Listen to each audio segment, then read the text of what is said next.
बिस्मिल्लाहिर्रहमानिर्रहीम। इंटरनेट और social media के हवाले से रहबर इनकलाब हज़रत आयतुल्लाह ख़ामनाई हफ़िज़हुल्लाह की कुछ नसीहतें। आज के दौर में सोशल मीडिया की अहमियत को कोई इनकार नहीं कर सकता।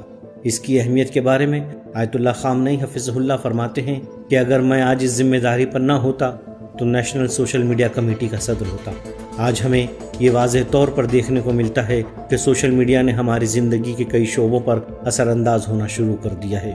एक तकरीर में आप सोशल मीडिया की अहमियत को बतलाते हुए फरमाते हैं, عنوان این فضای مجازی رو به قول خودشون سایبری. خیلی خوب، از این استفاده کنید، منتها استفاده درست بکنید. دیگران دارن استفاده درست میکنن. بعضی از کشورها طبق فرهنگ خودشون این رو قبضه کردن، این دستگاه ها رو قبضه کردن. ما چرا نمی کنیم؟ فضای مجازی امروز از فضای حقیقی زندگی ما چند برابر بزرگتر شده.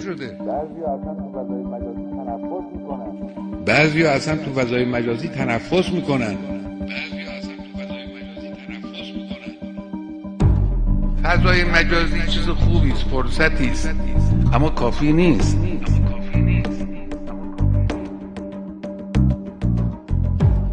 تخاطب واقعی لازمه، میزگر لازمه، سخنرانی لازمه، نشریه لازمه، بحث‌های دو نفره و سه نفره لازمه، جلسات تحلیل لازمه، تخاطب واقعی لازمه، میزگر لازمه، سخنرانی لازمه. بعضی از کشورها طبق فرهنگ خودشون این رو قبضه کردن، این دستگاه ها رو قبضه کردن. چرا حواسمون نیست؟ رها میکنیم این فضای غیر قابل کنترل و غیر منضبط را. چرا حواسمون نیست؟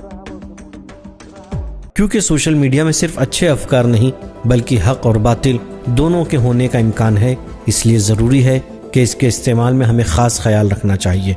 इस सिलसिले में आयतुल्लाह ख़ामनाई ने कुछ नसीहतें की हैं जो आपकी पेश खिदमत है। सोशल मीडिया एक ख़तरनाक वादी है, इसमें एहतियात ज़रूरी है। आज हमारे जवान सोशल मीडिया पर एक्टिव हैं।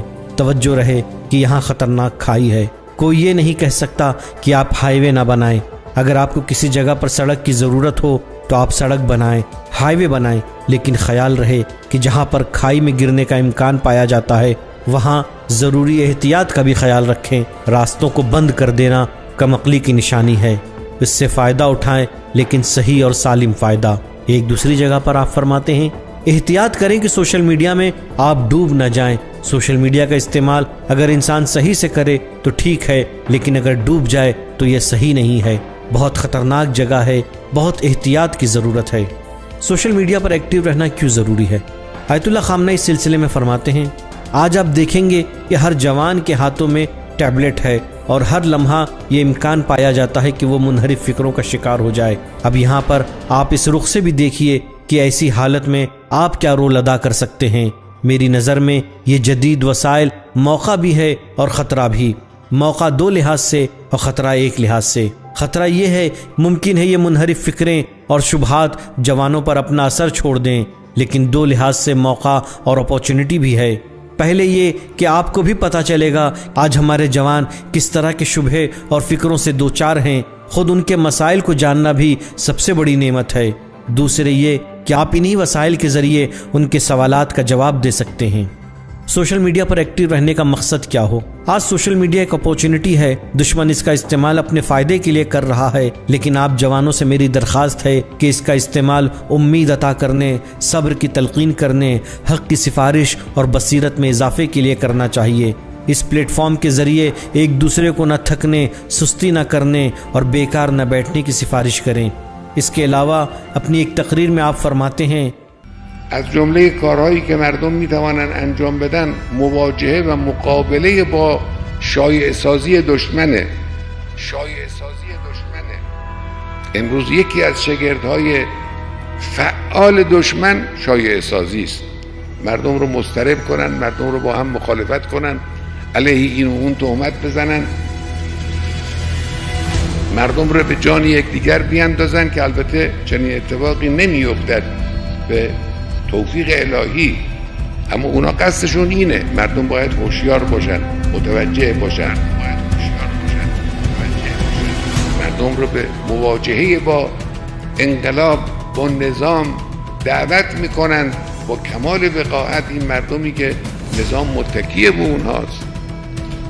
اگه مردم پشتوانه نظام، پشتیبان نظام نبودن، این ماجرای به این اهمیت پیش نمی آمد، پیش نمی رفت. انقدر وقیحن که همین مردم رو تشویق میکنن، تحریک میکنن به مواجهه با نظام. مردم در مقابل این تبلیغات ایستادگی کنن، علیه این تبلیغات حرکت کنن. جوانها امروز در فضای مجازی فعالند.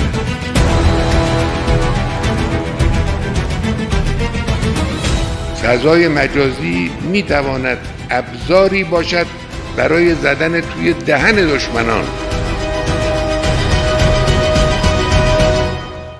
दुश्मन का मकसद क्या है, हमें ये समझने की ज़रूरत है कि इस वसाइल का इस्तेमाल इसलिए किया जा रहा है कि हमारे जवानों के ईमान को ख़त्म किया जाए, उनके अखलाक, उनकी हया को ख़त्म किया जाए और उन्हें शहवतों में मुब्तला कर दिया जाए। इसे समझना ज़रूरी है ताकि हम इसके इस्तेमाल में ज़रूरी एहतियात को अंजाम दे पाएँ। सबील मीडिया, कुरान और अहले बैत का रास्ता, कामयाबी का रास्ता।